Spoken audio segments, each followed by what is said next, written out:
Take a look at storm scan. It's clear high pressure is in place and that's not going anywhere for the next couple of days. So as opposed to last week where the weather had a very distinct impact on the game in South Philly, it doesn't this time around. In fact, we're just going to be sitting pretty for a couple of days here. High pressure really bringing us some very quiet weather, and also just the way it's situated, it's also helping to usher in some warmth. So with areas of high pressure in the northern hemisphere, you get this clockwise rotation, and as it migrates east, you end up on the west side of it with the warmth getting pushed in. So this is looking like a really nice weekend as a result for January standards anyway. So let's talk about that game day forecast. 44 degrees at kickoff, but we'll be hitting our daytime high of about 49, close to 50 into the tailgate time frame earlier on. But there's just clouds overhead, virtually no wind to worry about. It looks like a really nice day. Now looking forward, I have to say that tomorrow is my personal favorite. You've got more sunshine.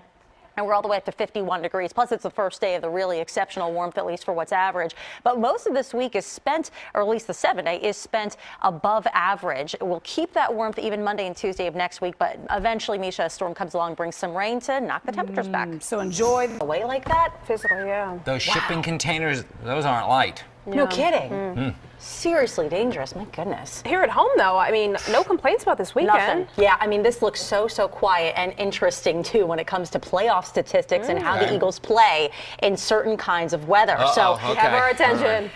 It's interesting stuff. Yeah, I got to give credit where it's due, though. Meteorologist Matt Peterson crunched the numbers. You should see the sheet of notes he has back there. It's like a crib sheet. Back there. Oh, my gosh. Yeah, seriously. Some really interesting stuff, though. So we'll get to that. But we'll start things off just to get you out the door. Quiet weather, and the weekend all in all really is looking very, very nice. You know, we've got high pressure on our side, and to thank for this beautiful weather. We had a little veil of cloud cover. It's still kind of out there on the satellite, but it's not, you know, more than anything. It's just going to pass on through. You'll see more sun than anything for the rest of the day. This really is a nice afternoon. Moving on, let's see why this is all going to warm up here. We've got high pressure again on our side to bring about the fair weather, the sunshine. But remember that areas of high pressure rotate in a clockwise fashion in the northern hemisphere. And as high pressure in the core of it moves east, you end up on the west side of that, and the warmth comes in with that clockwise motion. So we're going to continue the warming trend in the next few days. And even despite that, I think that the slopes are going to get way more packed than they currently are. This is a shot out at Blue Mountain. I love this shot. Just the activity in the foreground, the gorgeous view off in the distance.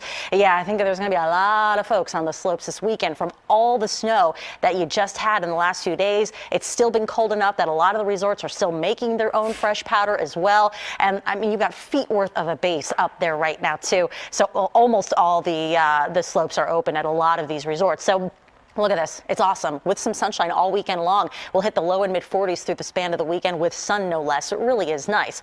Here's a look at what we're going for that game day forecast. Just a handful of clouds overhead, not only for the tailgate, but for kickoff as well. 49 is our expected high right now, and that'll obviously take place during the tailgate, but at kickoff as the sun is beginning to set. It's a little bit cooler, but still mid 40s, which is still above average. So let's talk about those stats. If it's warmer, does that usually mean an Eagles win? Well, traditionally and historically, it does. Because with the game time temperature that we're forecasting at 44 degrees, that bodes well. Take a look. The Birds have been 3-0 when the temperature was 40 or above at kickoff when they've been at the playoffs. Now, when they went to the Super Bowl back in 2005, interestingly enough, it was 17 degrees with 1.8 inches of snow on the ground.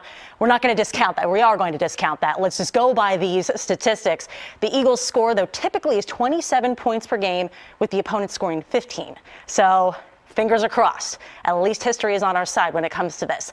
Let's take a look at the Live Neighborhood Network, which is totally clear out at the beaches in Rehoboth. I've seen a handful of folks walking up and down the shore, certainly up and down the boards. It's a little cold, obviously, at 32 degrees, but as we've been mentioning, it is going to continue to warm up with every passing day. So go Birds. Looks good for the weekend. 44 the rest of this afternoon. Really nice day. And we'll just continue that warm up. The bulk of the 7-day is well above average with highs at least around or above 50 degrees.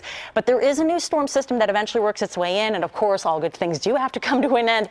And specifically Tuesday, time to dust off the umbrella. It looks like some decent rain is going to be moving on through. And that's what also knocks our temperatures back by midweek. Okay, but we're feeling your prediction for Sunday. I can totally get the behind math this. backs it up. Exactly. It's meant to be. Yes. Go Thanks, Birds. Katie. Thank you, Katie.